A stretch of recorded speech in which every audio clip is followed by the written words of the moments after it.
നമസ്കാരം. BBC-യുടെ വർത്തമാനം പരിപാടിയിലേക്ക് നിങ്ങളെല്ലാവരെയും ഞാൻ ഒരിക്കൽ കൂടി സ്വാഗതം ചെയ്യുകയാണ്. ഞാൻ ഷാജി ഈപ്പൻ. ഇന്ന് നമ്മുടെ അതിഥി കോൺഗ്രസ് നേതാവ് ശ്രീ ജോൺ നെടിയപാലയാണ്. 40-45-50 വർഷത്തോളമായി ഇടുക്കി ജില്ലയിലെ പ്രമുഖനായ കോൺഗ്രസ് നേതാവാണ് ശ്രീ ജോൺ നെടിയപാല. ശ്രീ ജോൺ നെടിയപാലയെ വളരെ സ്നേഹപൂർവ്വം ഹൃദയപൂർവ്വം ഞാൻ ഈ വർത്തമാനത്തിൻ്റെ ഈ പരിപാടിയിലേക്ക് സ്വാഗതം ചെയ്യുകയാണ്. സ്വാഗതം. എന്തൊക്കെയാണ് വിശേഷങ്ങൾ? സുഖമായിരിക്കും. എനിക്ക് നെടിയപാലയെ ഒരു 30 വർഷം 35 വർഷത്തെ പരിചയം, അടുത്ത പരിചയമുണ്ട്. 35 വർഷത്തെ പരിചയമുണ്ട്. നമ്മൾ ഒരുമിച്ച് കരിമണ്ണൂർക്ക് രാഷ്ട്രീയത്തിൽ ഒരുപാട് നാളുകളുണ്ടായിരുന്ന ആൾക്കാരാണ്. ശ്രീ ജോൺ നെടിയപാല എന്ന് പറയുമ്പോൾ ഞാൻ ഏറെ ഇഷ്ടപ്പെടുന്ന ഒരാളാണ്. അതിനൊരു കാര്യം, he has the guts to call a spade a spade. തുറന്നു പറയുവാനുള്ള ധൈര്യം, ആർജവമുള്ള നേതാവാണ് നെടിയപാല. അതുകൊണ്ട് തന്നെ ഞാൻ പലപ്പോഴും നെടിയപാലയെ വിളിക്കാറുണ്ട്. ആഴ്ചയിൽ 1-2 പ്രാവശ്യം രാവിലെ എഴുന്നേൽക്കുമ്പോൾ ഞാൻ വിളിക്കുന്ന എൻ്റെ അടുത്ത സ്നേഹിതന്മാരിൽ ഒരാളാണ് ശ്രീ നെടിയപാല. അതിനൊരു കാര്യം, അദ്ദേഹത്തിൻ്റെ ഒരു സംഭാഷണത്തിൻ്റെ ശൈലി, അതിൻ്റെ ഒരു രീതി, അതിലുള്ളൊരു സത്യസന്ധത എന്നെ വല്ലാതെ ആകർഷിച്ചിട്ടുണ്ട്. ശലഭം പൂവിൽ നിന്ന് തേൻ കുടിക്കുന്നത് പോലെയാണ് നെടിയപാല വർത്തമാനം പറയുന്നത്. ഞാൻ പറയുന്നത് ചിലപ്പോൾ ഒരു അല്പം അതിശയോക്തി കലർന്നിട്ടായിരിക്കാം, പക്ഷെ അതിനകത്തൊരു സത്യസന്ധതയായിട്ട് ഒരു വസ്തുതയുണ്ട് അതിനകത്ത്. ശ്രീ നെടിയപാല, എൻ്റെ ആദ്യത്തെ ചോദ്യം, 2014 പാർലമെൻറ്റ് തെരഞ്ഞെടുപ്പ് ലോക്സഭയിൽ കോൺഗ്രസിൻ്റെ സ്ഥാനാർത്ഥി, യൂത്ത് കോൺഗ്രസിൻ്റെ ജില്ലാ പ്രസിഡന്റ്, സംസ്ഥാന പ്രസിഡന്റ് ശ്രീ ഡീൻ കുര്യാക്കോസ്. 2014 തെരഞ്ഞെടുപ്പ് കേരളത്തിൽ നടന്നത് നെക്കാണ്, അതായത് കെട്ട.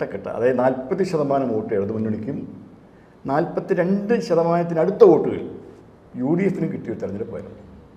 ആ തെരഞ്ഞെടുപ്പിൻ്റെ ഒരു ഫലം വന്നത് 8 സീറ്റ് LDF-നും 12 സീറ്റ് UDF-നുമായിരുന്നു.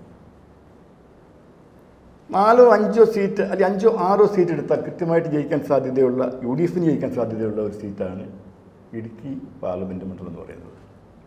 പക്ഷേ 50,000-ന് മേലെ വോട്ട്, 50,000 ചില്ലുവാൻ വോട്ടിന് ഡീൻ കുര്യാക്കോസ് 6% വോട്ടിൻ്റെ വ്യത്യാസത്തിൽ 2014 തെരഞ്ഞെടുപ്പിൽ തോറ്റുപോയി. ഇടതുമുന്നണിയുടെ ജോർജാണ് ജയിച്ചത്. എന്ത് കാരണം കൊണ്ടാണ് ജയിക്കാൻ വലിയ സാധ്യതയുള്ള ഒരു സീറ്റിൽ ഡീൻ കുര്യാക്കോസ് തോറ്റുപോയത്? ഡീൻ കുര്യാക്കോസ് ആ തെരഞ്ഞെടുപ്പിൽ തോൽക്കാനുണ്ടായ കാരണം പാർട്ടിക്കുള്ളിലെ ചില ആഭ്യന്തര പ്രശ്നങ്ങൾ, ഹൈറേഞ്ച് സംരക്ഷണ സമിതി ഉയർത്തിയ ചില നീക്കങ്ങൾ, തെറ്റായ രീതികൾ, അതിൻ്റെ ഒരു മൂർധന്യാവസ്ഥയിലാണ് സംഭവം നടന്നത്. ജയിക്കാൻ സാധ്യതയുണ്ടായിരുന്നു, പക്ഷേ ഡീൻ കുര്യാക്കോസ് പരാജയപ്പെട്ടു. പാർട്ടിയിൽ നിന്ന് അദ്ദേഹത്തിന് 100% പിന്തുണ കിട്ടി എന്നെനിക്ക് ബോധ്യമില്ല.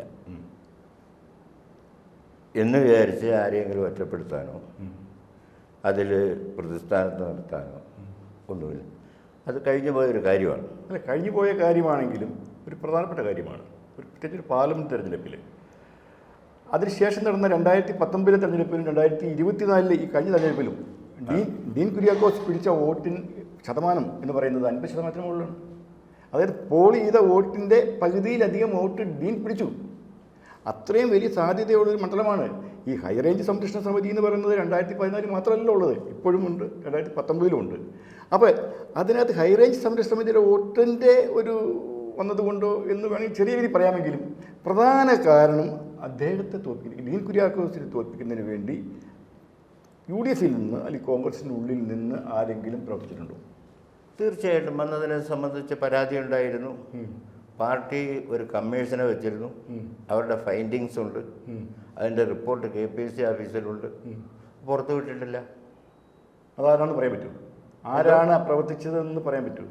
അതങ്ങനെ പറയുന്നത് ശരിയല്ലല്ലോ. കാരണം തെരഞ്ഞെടുപ്പിന് ശേഷം ഇത്രയും കാലമായി. അന്ന് അതിൻ്റെ ചെയർമാനായിരുന്നത് ശ്രീ സുരേഷ് ബാബു എന്ന് പറഞ്ഞ കോഴിക്കോടുകാരൻ, അന്ന് KPC സെക്രട്ടറി ആയിരുന്നു, സംസ്ഥാന പ്രസിഡന്റ് ആയിരുന്നു. ഇന്ന് അദ്ദേഹം PC ചാക്കോ നയിക്കുന്ന പാർട്ടിയിലാണ്. അന്ന് അദ്ദേഹം പറഞ്ഞു, ഞാൻ ചെയ്യാനുള്ളത് ചെയ്തിട്ടുണ്ട്, ബാക്കി കാര്യം പാർട്ടി ചെയ്യട്ടെ എന്ന്. എനിക്ക് വ്യക്തിപരമായി അദ്ദേഹമായിട്ട് വളരെ അടുപ്പമുണ്ട്, ഇന്നുമുണ്ട്. അത് ഒരു വ്യക്തി എന്നുള്ള നിലയിൽ അദ്ദേഹം കമ്മീഷനായിട്ടുള്ള ഒരു കമ്മിറ്റിയാണ് അത് പരിശോധിച്ചത്. പക്ഷേ മുന്നോട്ട് പോകാൻ കഴിഞ്ഞില്ല. എന്തായാലും പാർട്ടി സജീവമായി നിന്നായിരുന്നുവെങ്കിൽ ഡീൻ കുര്യാക്കോസ് ജയിക്കുമായി, ഉറപ്പായിട്ടും ജയിക്കുമായി.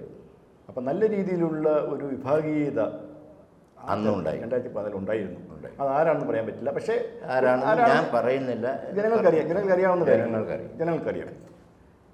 ഒരു വ്യക്തി മാത്രമല്ല, അല്ലെ, ഒരു വ്യക്തിയുടെ നേതൃത്വത്തിലാണെന്ന് പറഞ്ഞാൽ ഒരു തെരഞ്ഞെടുപ്പ് പരാജയത്തിന് പല കാരണങ്ങളുണ്ട്. മറ്റൊന്ന്, ശ്രീ PT തോമസ് ഉയർത്തിയ ചില സാമൂഹ്യ പ്രശ്നങ്ങളുണ്ട്. പാർട്ടിക്കകത്തുണ്ടായ അദ്ദേഹം ഒറ്റപ്പെടുന്ന ഒരു സാഹചര്യം ഉണ്ടായി. അദ്ദേഹത്തിന് ബാക്കി എല്ലാ സീറ്റിലും കോൺഗ്രസ് സ്ഥാനാർത്ഥികൾക്ക് സീറ്റ് കിട്ടിയപ്പോഴും അദ്ദേഹത്തിന് ആ സീറ്റ് കൂടുതൽ കിട്ടിയില്ല. ഞാൻ ഇന്നും വിശ്വസിക്കുന്നു, പക്ഷെ അദ്ദേഹം മരിച്ചുപോയി. അന്ന് PT തോമസിന് ആ സീറ്റ് കിട്ടിയിരുന്നെങ്കിൽ ഭൂരിപക്ഷത്തിൽ വ്യത്യാസം ഉണ്ടാകാമായിരുന്നെങ്കിലും ഒരു ചെറിയ വോട്ടിന് ജയിക്കുമായിരുന്നു, സംശയം.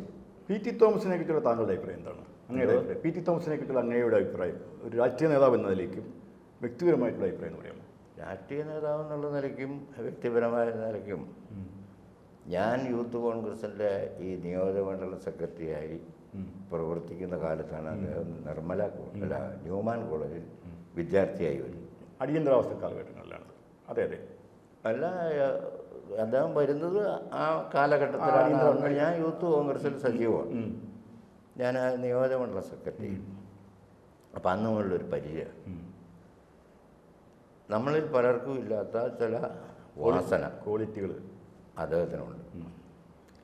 അത് ആരംഗീകരിക്കുന്നോ അംഗീകരിക്കുന്നില്ലയോ എന്നെനിക്ക് പ്രശ്നമാണ്. അല്ലെങ്കിൽ സംശയം. കരിസ്മയുള്ള ഒരു നേതാവാണ്. തീരുമാനമെടുക്കാനുള്ള കഴിവ്, കൂടെ നിൽക്കുന്നവർ കാണിക്കുന്നുണ്ട്. അത് ഒരു രംഗത്ത് മാത്രമാണ്. പക്ഷേ ഒരു കമ്മ്യൂണിസ്റ്റ് വിരുദ്ധനാണ്. കമ്മ്യൂണിസ്റ്റ് വിരുദ്ധൻ എന്ന് പറയാൻ പറ്റില്ല. കമ്മ്യൂണിസ്റ്റ് പാർട്ടിയുടെ തെറ്റിനെ നേരെ നിന്ന് ചൂണ്ടിക്കാട്ടി പറയുന്ന ഒരു സ്വഭാവക്കാരനാണ്. അതിൽ ചില തെറ്റായ കാര്യങ്ങളുണ്ടാവും. അദ്ദേഹം വിശ്വസിക്കുന്ന ഇതനുസരിച്ച്. PT തോമസിനോട് വളരെ അടുപ്പമുള്ളൊരു നേതാവ്, ഒരു ജില്ലാ നേതാവായിരുന്നു അദ്ദേഹം, സംസ്ഥാന നേതാവാണ് അദ്ദേഹം.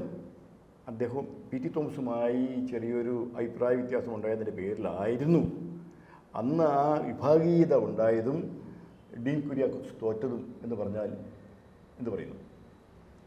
അത് മാത്രമല്ല, ഒരു ഫാക്ടർ, ഒരു ഘടകം അതാണെന്ന് ഞാൻ പറയുന്നു. അതെ, അദ്ദേഹം ഉയർത്തിക്കൊണ്ടുവന്ന അല്ലെങ്കിൽ വളർത്തിക്കൊണ്ടുവരുന്ന ഒരു സഹപ്രവർത്തകൻ ഒരു സ്ഥാനത്തെത്തുമ്പോൾ അദ്ദേഹത്തിൻ്റെ കൂടെ സഹായത്തോടു കൂടി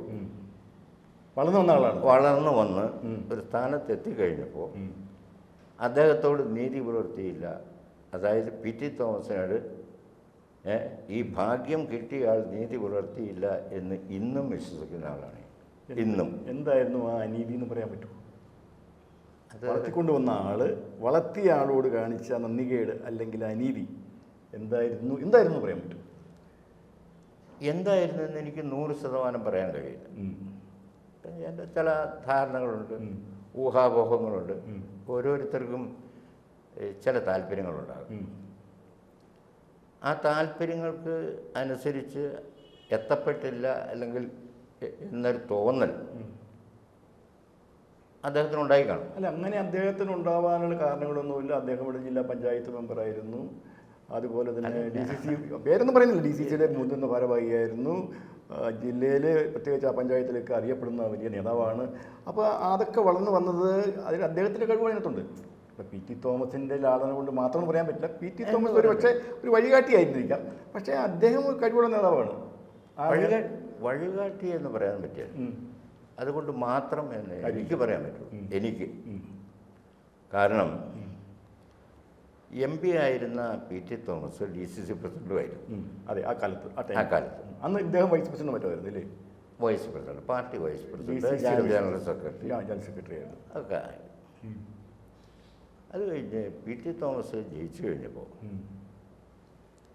പാർട്ടി തലത്തിലെ മുകൾ തലത്തിൽ വലിയ ആലോചനയില്ലാതെ പ്രസിഡന്റായ ഒരാൾ DCC പ്രസിഡന്റ് ആയിരുന്നല്ലോ PT തോമസ് പ്രസിഡന്റ്. മറ്റ് വലിയ ചർച്ചകളൊന്നുമില്ലാതെ തൻ്റെ സ്ഥാനം താൽക്കാലികമായി ഇദ്ദേഹത്തെ ഏൽപ്പിക്കുന്നു എന്ന് പറഞ്ഞാണ് പുറത്തു വന്നത്. അത് KPCCയിൽ വലിയ പ്രശ്നമായി.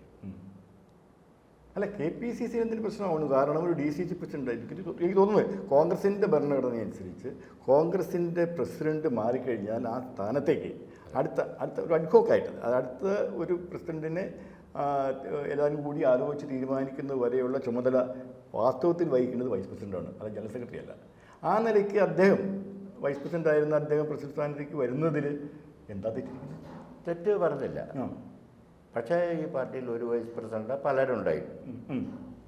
വൈസ് പ്രസിഡന്റ് പലരുണ്ടായിരുന്നു. അതിലൊരാളെ സെലക്ട് ചെയ്ത് അതിന് PT തോമസിന് അതിന് എന്ത് യോഗ്യത അങ്ങനെ തീരുമാനിക്കാൻ എന്നൊരു ഇത് വന്നു. അന്ന് ഇതൊക്കെ കഴിഞ്ഞു പോയ കാര്യങ്ങൾ. PT തോമസിന് ഒരു പ്രത്യേക സ്നേഹം ഈ പറയപ്പെടുന്ന വൈസ് പ്രസിഡന്റ് ഉണ്ടായിരുന്നില്ലേ? അതുകൊണ്ടായിരിക്കും ഈ പ്രസിഡന്റ് സ്ഥാനത്തേക്ക് തീരുമാനിച്ചത്. മറ്റാലോചനയില്ലാതെ അദ്ദേഹത്തെ ഏൽപ്പിച്ചു. അവിടെയാണ് പ്രശ്നം. പ്രശ്നമല്ല, അത് പാർട്ടിയിലൊരിതായി. ഈ PT തോമസിന് എന്ത് അധികാരം ഇത് തീരുമാനിക്കാൻ? പക്ഷേ അത് പാർട്ടി ഉന്നത തലങ്ങളിൽ ഒരു രമ്യതയിലെത്തി. അതിനുശേഷം ആണ് ഈ പ്രശ്നങ്ങളുടെ തുടക്കം. അതിൻ്റെ ഒരു പ്രധാന കാരണം ശ്രീ PJ ജോസഫ് അന്ന് LDFിലായി. അദ്ദേഹം ജോസഫ് UDFിലേക്ക് വരുന്നത് 2009 വരുന്നത്. 1989 20 വർഷം LDFിലുണ്ടായിരുന്ന വന്നപ്പോൾ മാനസികമായി സ്വാഭാവികമായി ചില ആളുകൾക്കും വ്യക്തികൾക്കും പ്രസ്ഥാനത്തിനും കോൺഗ്രസിന് തന്നെയും അതിൻ്റെ ഒരു ഭവിഷ്യത്ത് തീർച്ചയായിട്ടും ഉണ്ടാകും. കാരണം ഒരുപാട് നേതാക്കന്മാർ, ഞാൻ പറഞ്ഞു വരുന്നത് ശേഷി പ്രാപ്തിയുള്ള നേതാക്കന്മാർ തൊടുപുഴയിൽ മത്സരിക്കാൻ കോൺഗ്രസിനുണ്ട്. അക്കാര്യം John Nedivala, CP Mathew, Roy Thomas, അങ്ങനെ കുറേ നേതാക്കൾ. അവിടെയാണ് തെറ്റ്. അവിടെ ഒരു തെറ്റുണ്ട്. പറഞ്ഞു, ജോൺ നെടിവാല യോഗ്യനല്ല.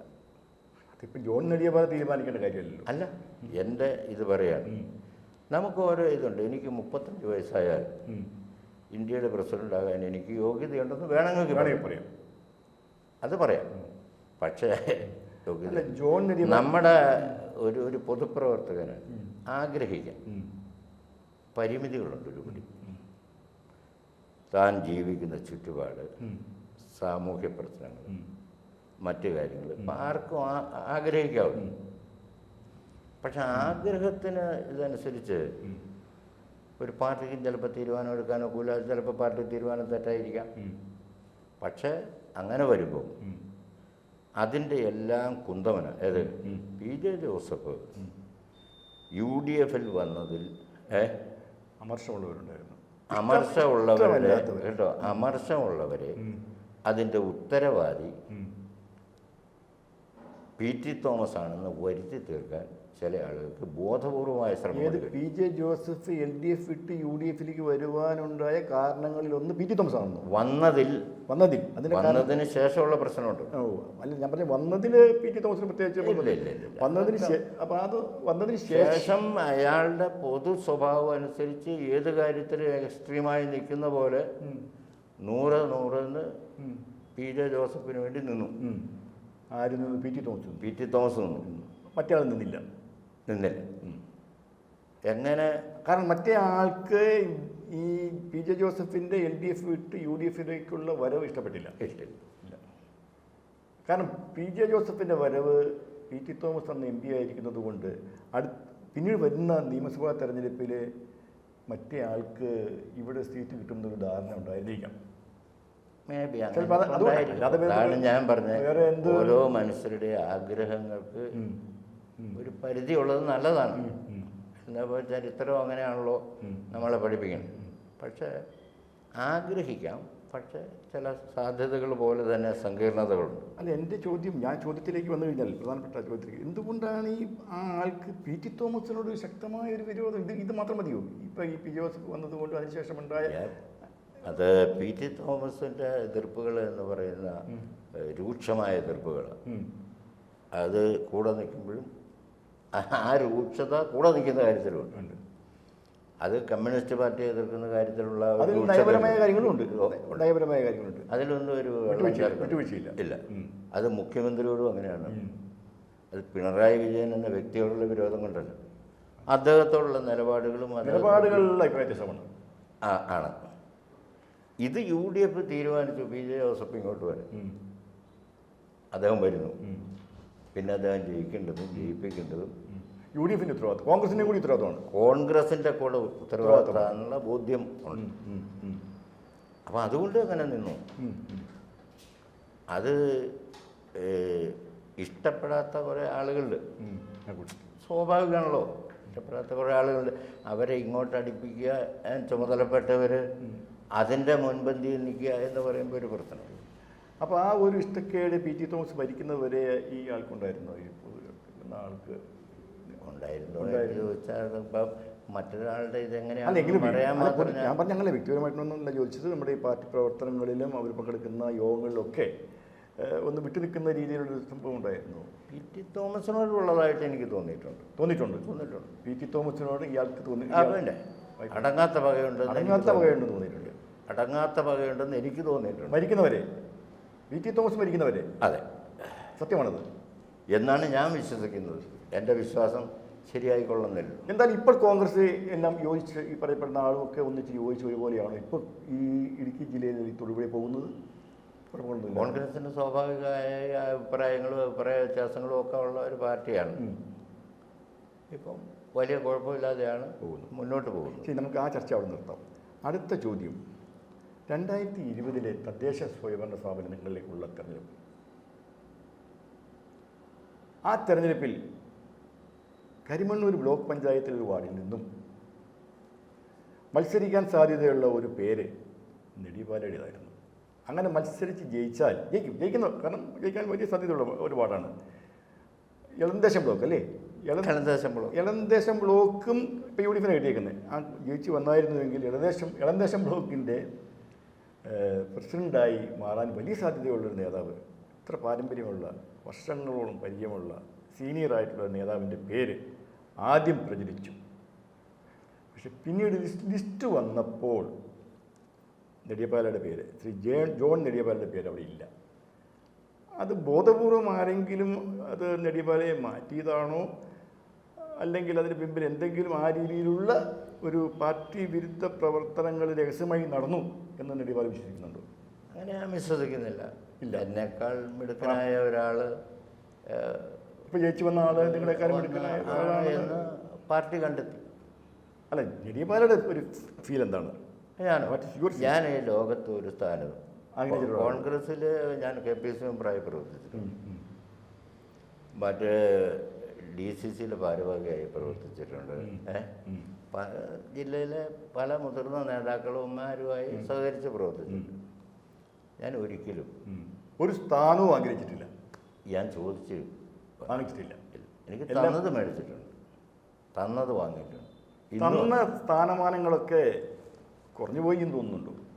ഇല്ല, കുറഞ്ഞു പോയി എന്ന് തോന്നില്ല. എൻ്റെ പാർട്ടി താങ്കൾ ഒരു കോൺഗ്രസിൻ്റെ ഈ പാരമ്പര്യം വെച്ച്, അനുഭവപരിചയം വെച്ച്, നല്ലൊരു പ്രാസംഗികൻ, ഒരു 100% സിൻസിയറായിട്ടൊരു പ്രവർത്തകൻ, അങ്ങേ അറ്റം എത്തിയത് DCC ജനറൽ സെക്രട്ടറി വരെയാണ്. അതിനപ്പുറത്തേക്ക് ഒന്ന് പോകാൻ കഴിഞ്ഞില്ല എന്ന് പറയുമ്പോൾ ഞാൻ അതിനപ്പുറം ഒരു വല്ലാത്ത ഞാൻ ജില്ലാ കോൺഗ്രസ് കമ്മിറ്റി പ്രസിഡന്റ് ആകണമെന്നോ MLA ആകണമെന്നോ MP ആകണമെന്നോ മനസ്സിൽ ചിന്തിച്ചിട്ടുമില്ല, ആഗ്രഹിച്ചത് നടക്കൂല എന്ന് സ്വയം ബോധ്യമുള്ളവനാണ് ഞാൻ. അതുകൊണ്ടാണ് ഞാൻ ആദ്യം പറഞ്ഞത് ആഗ്രഹിക്കാത്തത്. അതുകൊണ്ടാണ് പരിമിതികൾ, എൻ്റേതായ പരിമിതികളുണ്ട്. അപ്പോൾ എൻ്റെ അടുത്ത ചോദ്യം, അങ്ങേക്ക് ഏറ്റവും ഇഷ്ടപ്പെട്ട രാഷ്ട്രീയ നേതാവ് കേരളത്തിലാരാണ്? കേരളത്തിൽ എല്ലാ കാലത്തും ഇന്നും എനിക്ക് എ.കെ. ആൻ്റണിയാണ്. എന്തുകൊണ്ടാണ് എ.കെ. ആൻ്റണി അത്രയും ഇഷ്ടപ്പെടുന്നത്?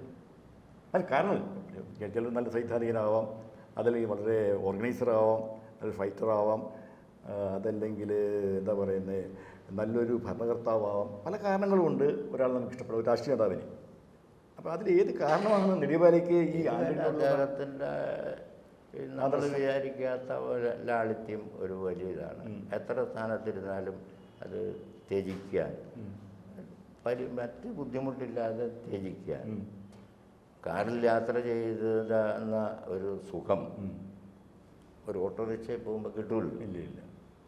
അപ്പോൾ കാറിലേ യാത്ര ചെയ്യൂ, എന്നാൽ ഒരു ഓട്ടോറിക്ഷയിൽ പോകാനും മടിയില്ല, പോയേക്കാം എന്നുള്ള ഒരിത്. അദ്ദേഹം ഒരു ആദർശശാലിയായ നേതാവാണെന്നാണോ കരുതുന്നത്? സംശയമില്ല, ഒരു സംശയം വേണ്ട. അങ്ങനെയാണ് എൻ്റെ ചോദ്യം. ഇന്നും എനിക്ക് ആ തരം അത് എനിക്ക് ആദർശവുമായി ബന്ധപ്പെട്ട ഒരു ഡേ ടു ഡേ എന്ന് പറഞ്ഞതുപോലെ പറയുന്നില്ല. ആഴ്ചയിൽ ഒരിക്കൽ അദ്ദേഹത്തിൻ്റെ ഭാര്യ എനിക്ക് മെസ്സേജ് അയക്കാറുണ്ട്. നമ്മുടെ നാട്ടുകാരിയാണല്ലോ. ആണ്. പക്ഷേ ഞാൻ കൂടുതൽ അങ്ങനെ പരിചയങ്ങളില്ല. ഏകദേശം എനിക്ക് എ.കെ. ആൻ്റണിയുടെ ആദർശവുമായി ബന്ധപ്പെട്ട് ചെറിയ ചോദ്യം ചോദിക്കാറുണ്ട്. 1984 ഓഗസ്റ്റ് 17 ഇന്ദിരാഗാന്ധി എൻ.ടി. രാമറാവു ആന്ധ്ര മുഖ്യമന്ത്രിയായിരുന്ന 3-2 ഭൂരിപക്ഷം ഉണ്ടായിരുന്ന എൻ.ടി. രാമറാവുവിനെയും കാശ്മീർ സർക്കാരിനെ പിരിച്ചുവിടുന്നത്. എനിക്ക് തോന്നുന്നു EMS-നെ 1959 നെഹ്റു പിരിച്ചുവിട്ടതിന് ശേഷം നടന്ന ഏറ്റവും വലിയ ജനാധിപത്യ കശാപ്പായിരുന്നത്. ആൻ്റണി എന്ന് പറയുന്ന വ്യക്തി അതിനെക്കുറിച്ച് ഒന്നും പറഞ്ഞില്ല. അതെന്ത് ആദർശമാണെന്ന് പറയാമോ? അല്ല, ആൻ്റണി പറഞ്ഞോ ഇല്ലയോ എന്ന് നമുക്കറിയത്തില്ല. അല്ല, പറയാമല്ലോ. ആൻ്റണി പറഞ്ഞ പത്രത്തിൽ വാർത്ത പോലല്ലോ. അല്ല, ആൻ്റണി പിരിച്ചുവിട്ടത്, അതായത് ഈ എന്താ പറയുന്നത് രാമറാവു മന്ത്രിസഭയെ പിരിച്ചുവിട്ടതും കാശ്മീർ മന്ത്രിസഭയെ പിരിച്ചുവിട്ടതും ആൻ്റണി അതിനെക്കുറിച്ചൊരു അഭിപ്രായം പറഞ്ഞാൽ തെറ്റാണെന്ന് പറഞ്ഞാൽ വലിയ വെണ്ടയ്ക്കായ രീതിയിലുള്ള വാർത്ത വന്നേനെ. പക്ഷെ ഒന്നും മിണ്ടിയിട്ടില്ലെന്നുള്ളതാണ്. അതെന്ത് ആദർശമാണ്? അതിൽ മാത്രമല്ലല്ലോ. അപ്പം ഞാൻ ചോദിക്കട്ടെ, നമ്മുടെ നരസിംഹറാവു എത്ര ഗവൺമെൻറ് പിരിച്ചുവിട്ടു? അല്ല, നരസിംഹറാവു എത്രയോ ഗവൺമെൻറ് പിരിച്ചുവിട്ടുണ്ട് എന്ന് പറഞ്ഞു. പക്ഷേ അതിൽ ഞാൻ പറഞ്ഞ ഇതെന്ന് പറയുന്നത് അതിൽ കാരണങ്ങളുണ്ടായിരുന്നു. ഇത് കാരണങ്ങളില്ല. വഴങ്ങുന്ന ഒരു നേതാവായിരുന്നില്ല രാമറാവു, അല്ലെങ്കിൽ ഇന്ദിരാഗാന്ധിക്ക് പിരിച്ചുവിടുന്ന നേതാവാണ് അക്കാലത്ത് രാമറാവു എന്നതുകൊണ്ട് മാത്രമാണ് രാമറാവുവിനെ പിരിച്ചുവിട്ടത്. കല്യാൺ സിംഗിനെയൊക്കെ പിരിച്ചുവിട്ടെന്ന് പറയുന്നത് അവിടുത്തെ ബാബറി മസ്ജിദ് പൊളിച്ചതുമായി ബന്ധപ്പെട്ട കേസിലാണ്. അപ്പോൾ ആയിക്കോട്ടെ, ആ അർത്ഥത്തിൽ ജനാധിപത്യ ധ്വംസനാണല്ലോ. അതിനെ ഒരു, അതായത് ഭരണഘടനയ്ക്ക് വിരുദ്ധമായി പ്രവർത്തിക്കുന്ന ഒരു സർക്കാരിനെ പിരിച്ചുവിടുന്നത് ഒരു ജനാധിപത്യ ധ്വംസം എന്ന് പറയാൻ പറ്റില്ല. ഭരണഘടനയ്ക്ക് അനുകൂലമായി വോട്ട് ചെയ്ത് ജനം ജയിപ്പിച്ച ഒരു മന്ത്രിസഭയെ ഒരു കാരണവും കൂടാതെ വഴങ്ങുന്നില്ല എന്നതിൻ്റെ പേരിൽ പിരിച്ചുവിടുമ്പോഴാണ് അത് ജനാധിപത്യ. പക്ഷേ അതിന് ആൻ്റണി രണ്ടാമത്തെ വേറെ അവിടെ കിട്ടെ 1984 ഒക്ടോബർ 31 ഇന്ദിരാഗാന്ധി മരിക്കുന്നു. അപ്പോൾ നവംബർ 1-2 തീയതികളിൽ ഡൽഹിയിൽ കൂട്ടക്കശാപ്പായിരുന്നു. സിഖ് കലാപം, ആയിരക്കണക്കിന് സിഖുകാർ മരിച്ചു. എ.കെ. ആൻ്റണി എന്ന് പറയുന്ന ആദർശശാലി ഒന്നും വേണ്ടിയില്ല. എന്താ വേണ്ടായിരുന്നത്? അതാണ് ഞാൻ പറഞ്ഞു വന്നത്. സംസാരിക്കാൻ എല്ലാവർക്കും കഴിയും, സംസാരിക്കാതിരിക്കാൻ അപൂർവ ആളുകൾക്ക് കഴിയൂ എന്നൊരു ചൊല്ലുണ്ട്. ഒരു മഹത്തായ ഒരു വാക്യമാണ്. അപ്പോൾ എ.കെ. ആൻ്റണി പറഞ്ഞോ പറഞ്ഞില്ലയോ എന്നുള്ളത് ഈ പൊതുശബ്ദത്തിൽ കേട്ടില്ലായിരിക്കാം. പക്ഷെ പറയുന്ന വേദികളിൽ പറഞ്ഞിട്ടുണ്ടോ നമുക്കറിയത്തില്ല. അതറിയത്തില്ല. ചില പാർട്ടിയുടെ ഒരു അച്ചടക്കം പാലിക്കുന്ന നേതാവായി പിൽക്കാലത്ത്, പണ്ടങ്ങനെയായിരുന്നില്ല. ഒരു ജനിച്ചപ്പം അല്ലല്ലേ 78 അടിയന്തരാവസ്ഥയ്ക്ക് മുമ്പ് അടിയന്തരാവസ്ഥ പ്രഖ്യാപിച്ച എന്താ പറയുന്നത് ഇന്ദിരാഗാന്ധിയെ പൂഴ്ത്തിപ്പറയുകയും പിന്നെ ഇന്ദിരാഗാന്ധിയെ ഇകഴ്ത്തിപ്പറയുകയും പിന്നെ അത് വിട്ട് ദേവരാജ അറസ്റ്റ് കോൺഗ്രസിലേക്ക്, കോൺഗ്രസ് ശരത് പവാർ കോൺഗ്രസിലേക്കൊക്കെ പോവുകയും ഒക്കെ ചെയ്തിട്ടുള്ള ആളാണ് ആൻ്റണി.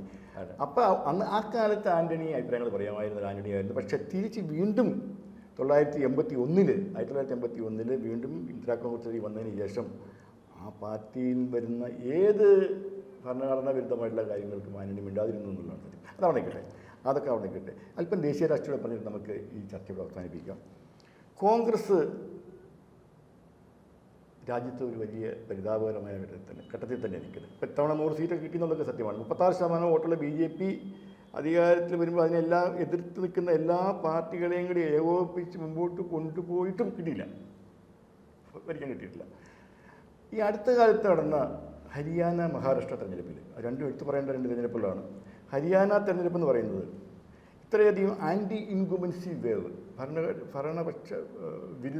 ഭരണവിരുദ്ധമായിട്ടുള്ള തരംഗം ആഞ്ഞടിച്ച ഒരു സ്റ്റേറ്റിൽ എല്ലാവിധ ചാനലുകാരും എല്ലാവിധ എക്സിറ്റ് പോളുകളും BJP തോറ്റ് 90 അംഗ നിയമസഭയിൽ BJP തോറ്റ് കോൺഗ്രസ് അധികാരത്തിൽ വരും എന്ന് പറഞ്ഞിട്ടും കോൺഗ്രസ് അവിടെ അധികാരത്തിൽ വന്നില്ല. അതിൻ്റെ ഒരു കാരണം BJP പോലും പ്രതീക്ഷിതമല്ല, അതരസം BJP പോലും പ്രതീക്ഷിതമല്ല. അതിൻ്റെ ഒരു കാരണം കോൺഗ്രസിന് ഇപ്പോൾ നല്ല ശക്തമായ ഒരു നേതൃനിര രാജ്യത്തില്ല. എന്ത് പറയുന്നു അതിനെക്കുറിച്ച്? രാജ്യത്ത് ശക്തമായ അല്ലെങ്കിൽ ഇതൊക്കെ പ്ലാൻ ചെയ്ത് സെറ്റ് അല്ലെങ്കിൽ BJP ഇതൊക്കെ പ്ലാൻ ചെയ്ത് സെറ്റ് ചെയ്യുന്നു. കാരണം എവിടെ വിമതന ഇടണം, അവരുടെ വിമതന എങ്ങനെ പിൻവലിക്കണം, എവിടെ പൈസ ഫണ്ട് ചെയ്യണം, ഇതൊക്കെ കൃത്യമായി പ്ലാനിങ് ഉള്ളവരാണ് BJPക്കാർ. ആ പ്ലാനിങ് കൊണ്ട് രക്ഷപ്പെടുന്നവരവർ. അല്ലാതെ ഏറ്റവും അധികം കർഷക സമരത്തിൽ ഏറ്റവും കൂടുതൽ കർഷകർ പങ്കെടുത്തത് ഹരിയാനയിൽ നിന്നാണ്. എന്നിട്ട് പോലും അവിടെ തോറ്റു എന്ന് പറഞ്ഞു കഴിഞ്ഞാൽ ഇതിനകത്തൊരു പ്രശ്നം നമ്മൾ കോൺഗ്രസ്സിലെ കാണുന്നത് അല്ലെങ്കിൽ ഒരു പവർ രാഷ്ട്രീയത്തിൻ്റെ ഭാഗമായിട്ടായി ഭരിക്കുന്ന ഒരു പാർട്ടി കോൺഗ്രസ് 4/3 ഭൂരിപക്ഷത്തിൽ വന്നിട്ടുണ്ട്. ഇന്ദിരാഗാന്ധിയുടെ കാലത്ത് ഒരു പവറായിരുന്നു, രാജീവ് ഗാന്ധിയുടെ കാലത്ത് നെഹ്റുവിൻ്റെ കാലത്ത് അങ്ങനെ ഒരു പവർ പൊളിറ്റിക്സിൻ്റെ ഇതാണ്. സ്വാഭാവികമായിട്ട് ഇത്രയും പഴക്കമുള്ള ഒരു രാഷ്ട്രീയ പാർട്ടി പ്രതിപക്ഷത്തിരിക്കുമ്പോൾ പ്രതിപക്ഷത്തിരുന്ന് പ്രവർത്തനമുള്ളവരുടെ ഇത് കുറവാണ്, എണ്ണം കുറവാണ്. സംഘടനാപരമായ ദൗർബല്യങ്ങളുണ്ട്.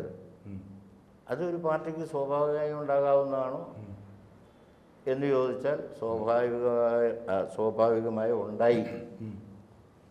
അതിനെ മറികടക്കാനുള്ള സംഘടനാ സംവിധാനമാണ്. ഇപ്പോൾ സ്വാതന്ത്ര്യ സമരകാലത്തെ പ്രവർത്തന രീതിയാണോ? ഇപ്പോൾ അല്ല. ഇപ്പോൾ ജനിച്ചു വന്ന ഒരു വോട്ടവകാശം കിട്ടി അല്ലെങ്കിൽ അവൻ ഇതാണെന്ന് തോന്നുമ്പോൾ അവന് ഈ ഭരണത്തിൻ്റെ ഭാഗമാകണം എന്ന ചിന്ത എല്ലാ രാഷ്ട്രീയ പാർട്ടികളിലും ആഗ്രഹിക്കുന്നതിലല്ല. ഞാൻ അപ്പോഴും പറഞ്ഞ പരിമിതികളുണ്ടെന്നാണ് പറഞ്ഞത്. അപ്പോൾ ഇങ്ങനെ വരുമ്പോൾ കോൺഗ്രസ്സിന് മതിയായ വേരുകുറവുണ്ട് എന്ന് തുറന്ന് സമ്മതിക്കാതെ വശമില്ല. നേതൃനിരയിലാണ് പ്രശ്നം. ഞാൻ പറഞ്ഞ അണികളെ സംഘടിപ്പിക്കുന്നതിന് വേണ്ടിയുള്ള നേതൃനിര ആണ് BJPയുടെ വളരെ സ്ട്രോങ് ആണ്. അവരുടെ പൊളിറ്റിക്കൽ മാനേജ്മെന്റ് വളരെ സ്ട്രോങ് ആണ്. അതിനെ രാഹുൽ ഗാന്ധി ഉണ്ട്. നമ്മൾ ഈ കാണുന്ന BJP എന്ന് പറയുന്ന മുഖമല്ലല്ലോ, അത് RSS എന്ന് പറയുന്ന സംഘടന പിമ്പിലുണ്ട്. നമ്മുടെ സൈന്യത്തോട് കടപിടിക്കാൻ കഴിയുന്ന എല്ലാ സംവിധാനങ്ങളും അവർക്കുണ്ട്. ബുദ്ധിയും ശക്തിയും അവരോടാണ് മത്സരിക്കുന്നത്. അല്ലാതെ നമ്മൾ കാണുന്ന ഏതെങ്കിലും നാട്ടിലെ ഒരു പാവപ്പെട്ട BJPക്കാരനോടല്ല. അതിനെ അതിജീവിക്കാൻ കഴിയുന്ന ബുദ്ധിയും വൈഭവവും ഉള്ളവർ വരണം. എന്ന് വെച്ചാൽ ലീഡർഷിപ്പിലേക്ക് വരണം. ഒരു വലിയ നേതാവ് ഉയർന്നു വന്നാൽ ലീഡർഷിപ്പ് ഉണ്ടെന്ന് വെച്ചാൽ ആ ലീഡർഷിപ്പിനനുസരിച്ച് അണികളെ കിട്ടണ്ടേ? അണികളുണ്ടാവില്ല. സ്വാഭാവികമായിട്ട് ഈ കഷ്ടപ്പാടും ബുദ്ധിമുട്ടുകളും പ്രാരാബ്ദങ്ങളും പ്രയാസങ്ങളും ഒക്കെ അനുഭവിക്കുന്ന ഒരു ജനം അവർ അവസാനം വോട്ട് ചെയ്യാൻ പോകുന്ന ഒരു മൂവ്മെന്റ് മനസ്സ് മാറി BJP ചെയ്യുന്ന രീതിയിലേക്ക് കാര്യങ്ങളെ കൊണ്ടെത്തിക്കാൻ ഞാൻ പറയട്ടെ, ഇത്രയും കഴിയുന്നു. ഇത്രയും മോശമായ ഒരു ഭരണം ഈ കേരളത്തിൽ നടക്കുന്ന പോലെ നടക്കുന്നില്ല എന്ന് വിശ്വസിക്കുന്ന ഒരു പാർട്ടി പ്രവർത്തകനാണ് ഞാൻ. വളരെ മോശമായ ഭരണമാണ് കേരളത്തിൽ എന്ന് ഞാൻ വിശ്വസിക്കുന്നു. കേരളത്തിൽ അടുത്തതല്ല ഞാൻ വിശ്വസിക്കുന്നു. എന്തുകൊണ്ടാണ് ചേലക്കര ജയിക്കാതിരുന്നതെന്ന് ചോദിച്ചാൽ അവിടെ നമ്മുടെ സംഘടനാ സംവിധാനമല്ലേ പറയാനുള്ളൂ. അതേ പറയാനുള്ളൂ. അല്ല ഭരണത്തിന് നേട്ടം കൊണ്ടെന്ന് പറയാൻ പറ്റില്ല. അത് നമ്മളിക്കട്ടെ. അടുത്ത നമുക്ക് കേരളത്തിലേക്ക് വന്നു കഴിഞ്ഞാൽ കേരളത്തിൽ അടുത്ത നിയമസഭാ തെരഞ്ഞെടുപ്പിൽ ഏത് മുന്നണി അധികാരത്തിൽ വരും? UDF അധികാരത്തിൽ വരും. ഇത് തന്നെയാണ് സാമൂഹ്യ ചുറ്റുപാട്. ഇതേ സംഗതിയാണ് കഴിഞ്ഞ ഒന്നാം പിണറായി വിജയന്റെ ഭരണകാലത്തും അന്ന് നടന്ന പാർലമെന്റ് തെരഞ്ഞെടുപ്പിന് ശേഷം ഒരു സീറ്റ് മാത്രമേ ഉണ്ടായിരുന്നു. ഇത്തവണ ഒരു സീറ്റ് മാത്രമേ ഉണ്ടായിരുന്നുള്ളൂ. ഈ രീതിയിലുള്ള അധിക്ഷേപങ്ങളും ആരോപണങ്ങളും ആക്ഷേപങ്ങളും ഒക്കെ അന്നും ഉണ്ടായിരുന്നു. പക്ഷേ നിയമസഭാ തെരഞ്ഞെടുപ്പ് വന്നപ്പോൾ 99 സീറ്റ് കൂടുതൽ പിടിച്ച് LDF അധികാരത്തിൽ വരികയായിരുന്നു. അപ്പോൾ ഈ അടുത്ത തെരഞ്ഞെടുപ്പിൽ UDF എത്ര സീറ്റ് കിട്ടും? അത് പറയാൻ ഉദ്ദേശം ഞാൻ പറഞ്ഞു. അല്ല, ഒരു രാഷ്ട്രീയ പ്രവർത്തകന് രാഷ്ട്രീയത്തിന് ഒരു പൾസ് അറിയാമല്ലോ. പൾസ് അറിയാമല്ലോ, മർമ്മം എങ്ങനെയാണ് വരാൻ സാധ്യത. മഹാഭൂരിപക്ഷത്തിൽ എത്ര സീറ്റ് മഹാഭൂരിപക്ഷം എന്ന് പറഞ്ഞാൽ കേക്ക്. അപ്പം എനിക്ക് പറയാനുള്ളത് ഒരു സൂത്രവിദ്യയിൽ ജയിക്കാൻ പറ്റൂല. സൂത്രവിദ്യയിൽ ജയിക്കാൻ പറ്റൂല UDFന്. നമുക്ക് ജയിക്കണമെങ്കിൽ വളരെ സിമ്പിൾ ലോജിക്കുണ്ട്. LDF ജയിച്ച 30 സീറ്റിൽ അവരെ പരാജയപ്പെടുത്തി നമുക്ക് ഈ സീറ്റ് നിലനിർത്തുകയും ചെയ്താൽ മാത്രമേ ഭരിക്കാൻ പറ്റൂ. വ്യക്തിയല്ല പറഞ്ഞത്, ഇപ്പോൾ ജയിച്ച സീറ്റുകൾ നിലനിർത്തണം. വ്യക്തികളെ തീരുമാനിക്കുന്ന പാർട്ടിയും സംവിധാനമാണ്. ഇപ്പോൾ ഉള്ള സീറ്റുകൾ നിലനിർത്തുകയും LDF ജയിച്ച 30 സീറ്റുകളിൽ അവരെ പരാജയപ്പെടുത്തുകയും ചെയ്താൽ മാത്രമേ നമുക്ക് 71 അവരുടെ 30 സീറ്റ് കുറയുകയും അതിവിടെ 30 സീറ്റായിട്ട് വർദ്ധിക്കുകയും വേണം. അതാണല്ലോ. അത് ചുമ്മാ പറഞ്ഞ് നടക്കുന്ന കാര്യമാണോ? നടക്കുന്ന കാര്യമാണോ എന്ന് ചോദിച്ചാൽ അതിനൊരു വഴി വേണം. അതിനെന്ത് വഴി നിലവിൽ ഉണ്ട്? എന്താണ് വഴി പറയൂ. ആ വഴി എന്ന് പറയുന്നത് കോൺഗ്രസ് ശക്തിപ്പെടണം, UDF ശക്തിപ്പെടണം. സ്വാഭാവികമായി നമുക്ക് ചില ക്ഷീണങ്ങളുണ്ടല്ലോ, തുറന്ന് സമ്മതിക്കാതെ വശം. ഇപ്പം രണ്ടാമത് പറഞ്ഞ പോയിന്റ് ശരിയാണ്. അതിന് ഇപ്പം പാർട്ടി ചെയ്യുന്ന മാജിക്കുകൾ നല്ലതാണോ എന്ന് ചോദിച്ചാൽ നല്ലതല്ല എന്ന് വിശ്വസിക്കുന്നവരാണ്. ഇപ്പം നമ്മുടെ കോൺഗ്രസിൻ്റെ ബ്ലോക്ക് കമ്മിറ്റിയിൽ 40 ഭാരവാഹിയെ വെച്ചാൽ KPCC പ്രസിഡൻറ്റും പ്രതിപക്ഷ നേതാവും ഞാൻ വിമർശിക്കാൻ പറഞ്ഞാൽ അവർ ആയി കഴിഞ്ഞപ്പം പറഞ്ഞത് നമ്മുടെ പാർട്ടിയുടെ പഴയ ഇത് മാറ്റിയിട്ട് ഭാരവാഹികളുടെ എണ്ണം കുറയ്ക്കും. ഇവിടെ ഇപ്പം 40 ഉണ്ട്, 50 ഉള്ളവരുത്തുണ്ട്. 50 സെക്രട്ടറി വെച്ചിട്ട് 18 പള്ളിക്ക് 19 കപ്പിയാരെന്ന് പറഞ്ഞ കാര്യമില്ലല്ലോ. അതവിടെ കിട്ടും. അതല്ലല്ലോ ഇതിൻ്റെ കാര്യം. ഞാൻ പറഞ്ഞതല്ല, UDF ശക്തിപ്പെടണം എന്നുള്ള കാര്യത്തിൽ തർക്കം വേണ്ട. ഏത് LDFിനെ തോൽപ്പിക്കണമെങ്കിൽ അത് രണ്ട് രീതിയിൽ. ഒന്ന്, കോൺഗ്രസ് ശക്തിപ്പെടണം ആദ്യമായിട്ട്. അത് കോൺഗ്രസ് ആണല്ലോ UDFിനെ നയിക്കുന്ന സംഘടന. കോൺഗ്രസ് ശക്തിപ്പെടുന്നതോടൊപ്പം തന്നെ LDFിൻ്റെ ശേഷി കുറയ്ക്കണം. ഉദാഹരണം, LDF ഇന്ന് മാണിയെപ്പോലുള്ള ഒരു ഘടകകക്ഷിനെ, അവർക്ക് 3% വോട്ടുണ്ട്. അത് ചുമ്മാ പറയുന്നില്ല. അത് ഇങ്ങോട്ട് വരുമ്പോൾ 6% കൂടി. ഇപ്പോൾ LDF UDF തമ്മിലുള്ള വ്യത്യാസം 5-6 വോട്ട് ശതമാനമേ ഉള്ളൂ. അങ്ങനെ ഒരു സംവിധാനം ഉണ്ടാവുകയാണെങ്കിൽ മാത്രമാണ് അതിനുള്ള സാധ്യതകൾ, ചർച്ചകൾ നടക്കുന്നു എന്നൊരു വാർത്ത ഈ അടുത്ത കാലത്ത് വന്നല്ലോ.